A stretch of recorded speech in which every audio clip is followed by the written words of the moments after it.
Welcome to the Great Reboot. I'm Tori Ryden. There is no arguing. Folks are looking for different ways to spend their evenings and their free time during COVID-19. 24-hour news cycles are ramped up, and Nielsen ratings are tracking near record demand.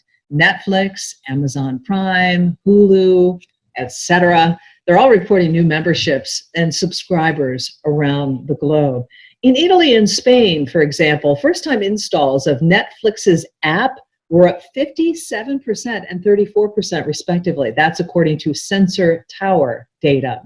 In addition, live streaming across YouTube, Twitch, Facebook, and Mixer grew by more than 66% in Italy between the first 2 weeks of February and the last week, according to Stream Elements.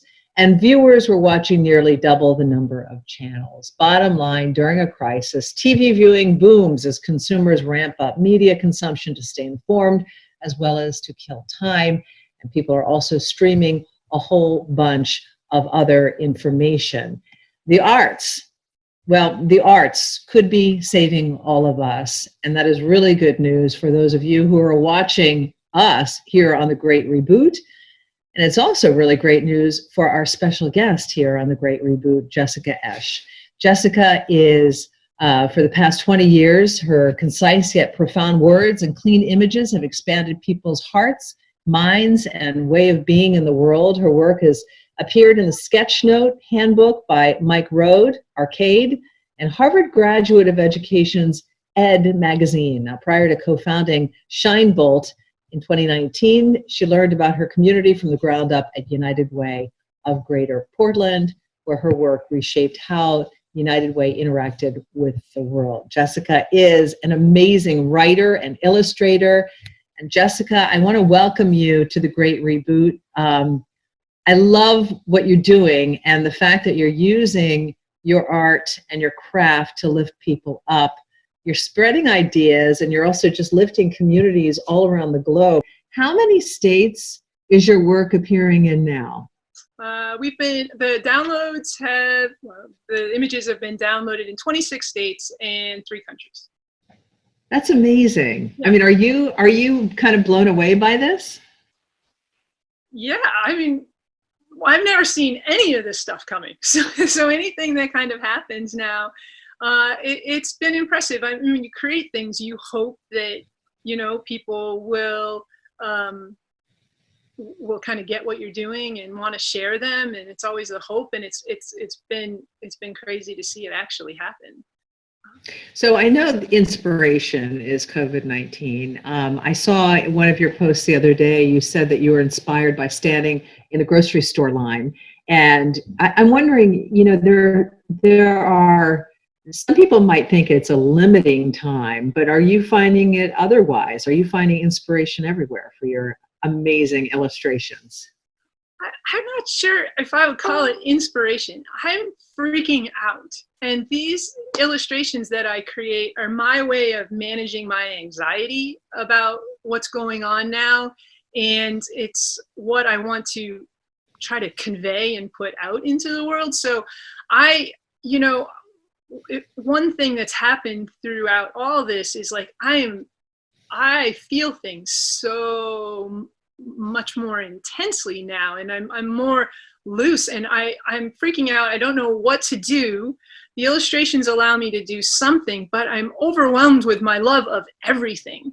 Like everything feels heightened. So when I'm creating the illustrations, I'm making them for me of what do I want to say to my friends. And that's why all the hearts, it's a coping mechanism, really. And I was standing in line at the Portland Food Co-op and just like, how do you translate what's going on in the world into something I can convey? And illustrations are great with that, because in an image I can make a point where people might not be as willing to listen to me harp on them about wearing a mask, or you can only ask people to wear a mask or talk about it so much. But if I keep coming up with these illustrations that are unique, I can keep talking about it. So there's a little bit of I want to keep talking about it, so I need another illustration, so I got to figure out what that's going to be. So, I mean, it's like dealing with your own anxiety, but it's also kind of pushing some buttons because you, through these illustrations, which kind of seem innocent, but they are really actually making a point, and as you said, kind of taking a stand in ways. Yeah, that's what I love to do, is to convey information through an illustration, and or just to convey information anyway. I'm not somebody that makes just cute, I mean, you might look at them and see cute pictures, but I always have a point behind what I'm trying to do, whether I'm talking about gorillas and Ebola or school absenteeism or lead paint or COVID-19. I have to have a reason for putting something out there, because there's so much stuff out there anyway. And they started as my way of, advocating for what I wanted, but also just to talk to my friends and family who were freaking out too. And maybe if they weren't freaking out, I wanted them to freak out a little bit, and like, no, wear a mask, please wear a mask. Like you should be afraid, and please put on a mask, because if you don't, you might show up in a way in my illustration. I hadn't thought about it like that, Tori, but maybe so. Well, but Jess, it is the power of the pen, and and the colored pen and all of that. I mean, it really is that you have an opportunity, I guess, from your perspective, to really, like you said, help yourself get through your own anxiety, and hopefully the ripple effect is that you're helping other people. What are you hearing from other people? Who are you surprised at all by responses you're getting from folks? It's been a bright spot in a very dark, scary time, right? To keep hearing from people that they matter, and who they're sharing them with, how they're using them. And it's nice to feel like you can do something. After everything shut down, it's what you saw all the artists do. They did what they could do to help everybody else. There were house concerts and cooking lessons, and the Met Opera lets all their stuff one opera night or whatever online, and people were so generous, and there isn't anything that we can do aside from stay home and wear a mask when you're in public around people. And if you ride a bike in a city, please wear a mask. Like, there's my public service announcement, because that's the one that freaks me out the most right now. But it's nice to have something, to be able to do something in this time where you don't have any real control over things, and you're anxious about your family and your friends, and escalating numbers. And I think that that's a really good point. I mean, there's no control over this, which puts all of us on, in a way, a level playing field. I'd say the majority of us, not all of us. I mean, there are leaders making decisions, and but aside from that, it is an interesting time, though, because all of the freebies that you mentioned, which are wonderful, and I think underscoring the fact that arts is lifting us up, and arts is more important than ever. And here you are creating this art, and you're giving it out for free. I love that you have on all over your social media pages, you say, please, this is free. Please download it. Please share it. And that too is very generous. Well, I'm just one half of Shinebolt. My business partner, Angela Smith, and I, we were talking about, is there a way that we can use these illustrations to get them out more? And Angela was pushing to have a file that she could send to some of her friends. And as we talked about it, 8 weeks ago, we didn't know we'd still be in this situation right now. And we naively thought that, maybe it wouldn't last too long, so that you didn't want to go and have create all these cards or something like that were moot after, when hopefully things had died down. And then we figured out that we could do downloads. And by the time we got done with our phone call conversation, Angela had figured out how to do it on our website. And it just made sense, because they could get out there faster, and there's an immediacy to the information too. And I think that we've done a really great job of leveraging technology to get important stuff out there so everybody can use it who wants to. We've had the images have been running in the Portland Press Herald and other newspapers throughout the state. They're on a T-shirt that Maine Unites is selling to raise money for Cooking for Community. Vitalius, a real estate group that we've been very happy clients of, they've used some of their illustrations in their marketing materials. The whole point is to get the message out that, you know, it's a lighter message out about that we're, you know, stay home, wear a mask when you're out in public around people, and be okay. You know, we'll get through it.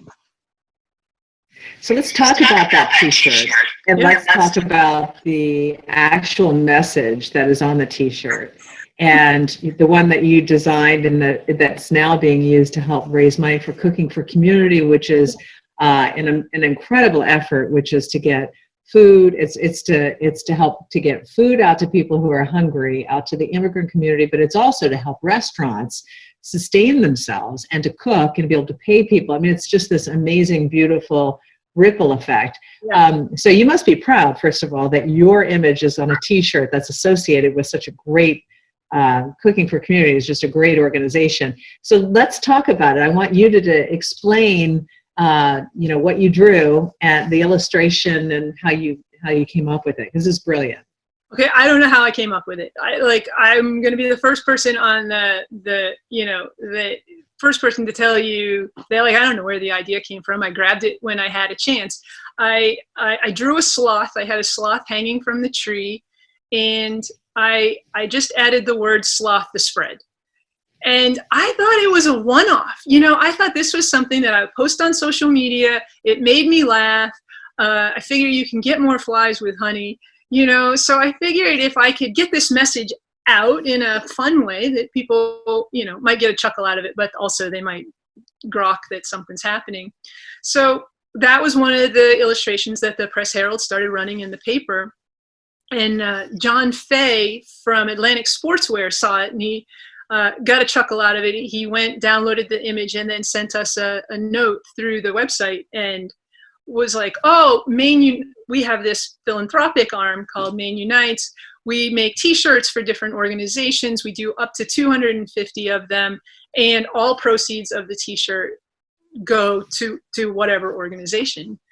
And because initially I'm thinking, you want this? This is the image that you want? It says Sloth the Spread, you know, and then it's hopefully going to be time limited, right? You know, that maybe you don't, in a year, maybe you don't want to wear this T-shirt. But he went for it, and I've lost track. I think I haven't checked in the last amount of time. The last thing I'd heard, there were over 100 T-shirts sold. All of that money, they're $20. All of it goes to Cooking for Community. And Angela and I couldn't be happier, like, that we can create this resource that is generating funds for somebody else. That's awesome. So. Yeah, and it's going to help a lot of people. I mean, $20, you know, 200. That's going to help a lot. $5,000, you know. So MaineUnites.com. Thank you, Atlantic Sportswear. Got another shirt. It's very fun. So I'm wondering, during COVID, how many of these COVID-19 illustrations do you have at this point? How many have you drawn? There are 23 right now. I posted the 23rd one yesterday. Today's Friday. So I don't know what day it is here. And then there's just more coming, because, like I said, the more I do, the more I get to talk about it. And I think this is one of those areas where, you know, you get tired of this pretty fast, you know, that you don't want to think about the cases going up or all of this, and you want to go back outside, and it's the weather's getting nice, and you want to be out there, and it's easy to become complacent, but, like, now's not the time for complacency, and I will keep coming up with them just so I get to keep talking about it. I have to. Like, it's the only thing I can do. Do you have a personal favorite of those images? Yeah, I'm torn. I love the bicycle one, and there's one that maybe you could factor it in. But there's the bike, there's a helmet and a mask, and it says "Love me, love you." I love that one. I also love the one from when I was standing in line at the Portland Food Co-op, which is just loves me not, and it's two figures, and one has a mask and one doesn't. That I remember being struck by that idea in the line, and I could hardly wait to get home. Just like, that's it. That I'm moment. glad you can do it that way, because you can't say anything out loud anymore. We're seeing what happens. Unfortunately, we've seen the violence that has ensued in other areas. So I'm glad you're able to do it through this. Do you, in your mind, I know you're saying you didn't know if you'd have enough ideas, and I mean, you have 23, that's a lot. Yeah. Do you have any that you think are too edgy and that you kind of draw back and think, ooh, maybe, Well, you know? I mean, I'm human, right? I'm frustrated by some behaviors, but there's enough of that out there without me adding to that mix. And I feel that I can be most effective when I've pulled it back and reframed. I'll just keep working it until I feel like it can stand alone, that it's not adding anything ugly to the world, and that it can't be, you can't really misinterpret it. Because there's one that I have, it's not that it's on the, like, it's a great image, but I don't have the words yet. I don't want it to be misconstrued. I want it to be like, it's got to make a point. I can't just put up an image, because you don't want to dilute, you don't want to dilute your message by just putting anything out there. I got to like it. I got to please myself first. So you're kind of towing the line. You're journalist and illustrator, and you're trying to kind of hit that perfect kind of messaging spot without going overboard, but you also don't want to have people interpret it incorrectly, it sounds. Yeah. So I was trained as a journalist, but I never actually jumped in. I will not call myself a journalist. I majored in journalism, and it gave me great tools and a great perspective. But I don't want to jump. That's not what I'm doing. But I am being very responsible about what I choose to put out into the world.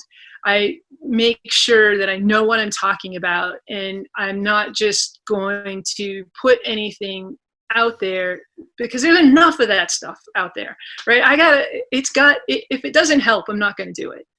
And that's just so I can sleep.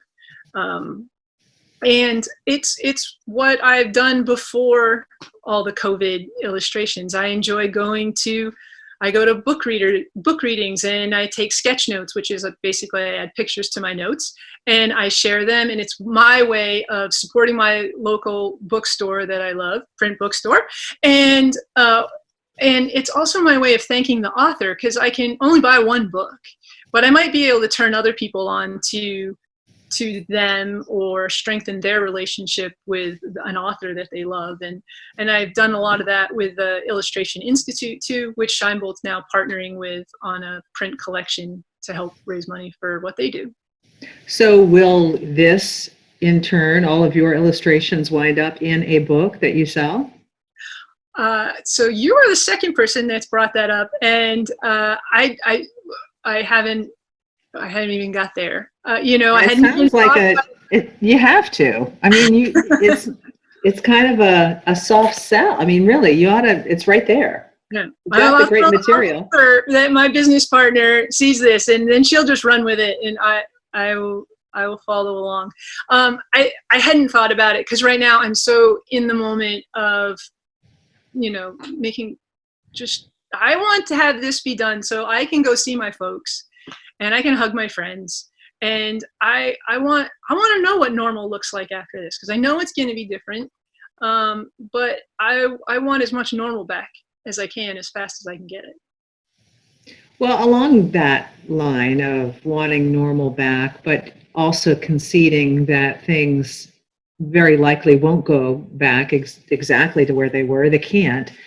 I'm wondering what, in addition to kind of shifting and pivoting and doing these illustrations, in lockstep with what you're seeing with COVID-19, what else have you done personally to shift and to pivot and Shinebolt and has your business model changed in any way that you say, okay, this is really working and we'll take this with us into the next kind of whatever that next normal looks like? Yeah, so Shinebolt started last February, and I think our quickest skill that we learned was how to adapt.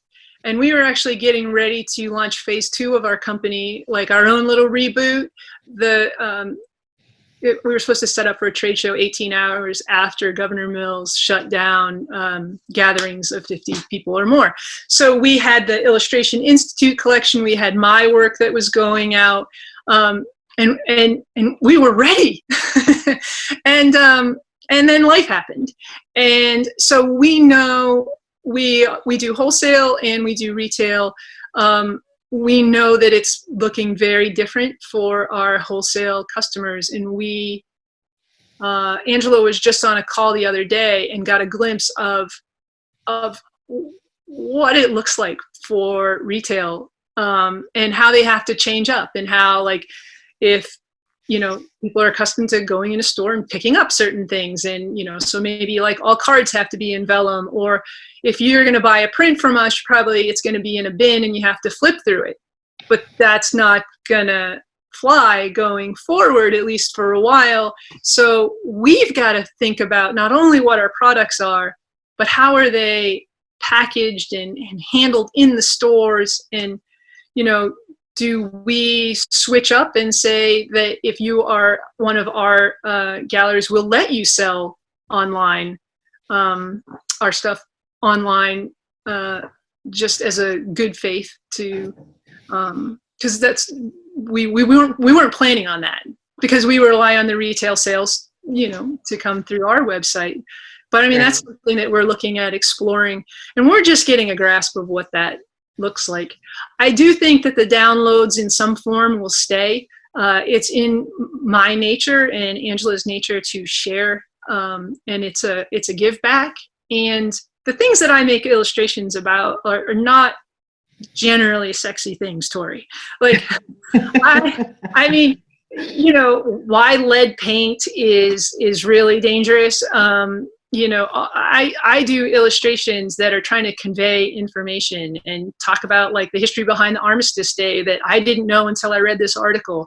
I enjoy that stuff. I enjoy learning new stuff and being like, hey, did you know this? Because it's much easier to sketch. You're a teacher. You're a teacher deep down. That sounds like that's maybe that's what this is all about for you. You're teaching. You're sharing. Well, I'm sharing. I come from a family of teachers. I know exactly what teaching entails and all the energy that has to go into navigating all those little universes. I knew early on I wasn't going to be a teacher like that. And I don't have that bandwidth, but I can condense, and I can condense information that's complex and to distill it. So that's what I like to do. Your background with the United Way, I'm just wondering, from kind of that perspective, when you kind of wore that hat and you had that job, I'm wondering, what is it that you would like to see play out kind of post, as we're coming out of COVID-19? And I say when we start to come out of COVID-19, because I'm sure that's still very much part of your life and your thinking. And how would you like to see things unfold? So when I was at United Way for 16 years, and I learned about this community from the ground up. I learned about the issues affecting Maine, and I learned that there was this whole network of people that were there for everybody else. And so I got my sense. I grew up in a small town, so I can't say that I understood community at that level, but I didn't know it could be at the scale that it was at United Way. And if I could have, United Way has a tagline, Live United. And that, I stayed so long because I believe in that. I believe that we are better together. I believe that in times like this, people come together and they pull together and they do extraordinary things. And I would love to see that continue after this, that everybody's missing their, their families and their friends. And I would love to see the great connect, the great reconnect. And just that, we all move fast, and you still move fast during a pandemic, but I'm also taking more time I make more calls to my folks. I want to carry that forward. I'm spending just more notes. I'm saying I love you quicker. I'm not messing around with it. Like, in times like this, you see what matters, and my people matter. And I just hope that's what carries. And that the love of the arts and the gratitude for people like you, and for people who are putting on the free concerts and who are just sharing their hearts as you are. That's my hope, is that people remember it, that they don't have the short memory that sometimes we suffer from, don't we? We that was really touching, but now, here we are, back to fast. Wouldn't it be nice if we could just stop, slow down, and have a different approach from here on out? And it doesn't just happen, though. Like, it's anytime you leave a job, you think that you're gonna stay connected to those people forever. But then you move on, and life continues on over here. And I think that with this, we have the opportunity to choose what we're going to do going forward. But it's a conscious choice, and it's one you're going to have to make every day, of like, oh yeah, that's right.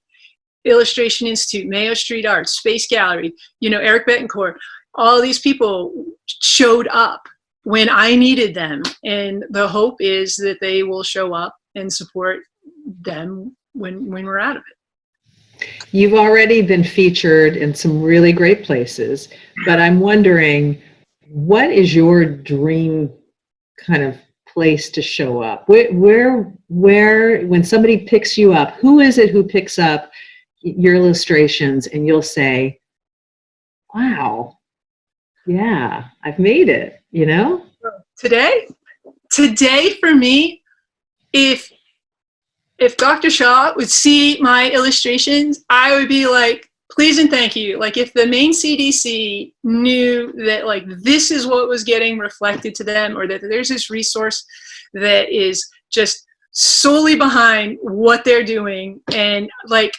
my high point is Maine CDC. And a big thank you to Governor Mills for her leadership.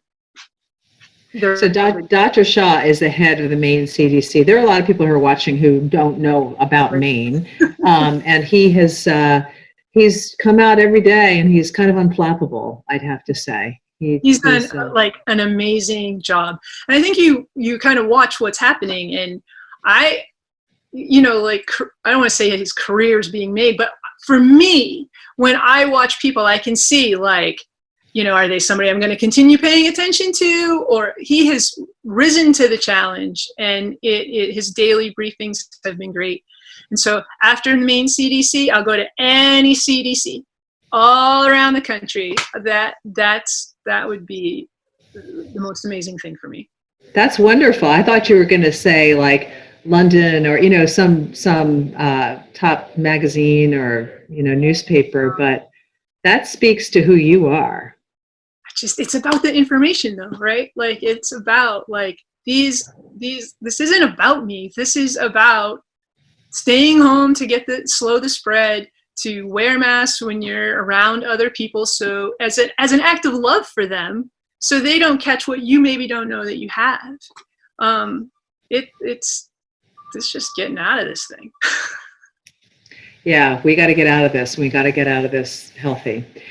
Last question for you, Jess, and I really appreciate your spending so much time with us. I'm wondering if you've heard from so many people, and I know you've received so many comments and compliments, and I'm wondering, is there any one, or are there any two comments that you've heard that have really touched you and told you, all right, I got to keep going with this, because this is obviously making a really important, impactful impression on people? I think so. The comments have been very helpful. I had a couple people say that, keep going. Like that was helpful, because sometimes you're kind of like, here's another one.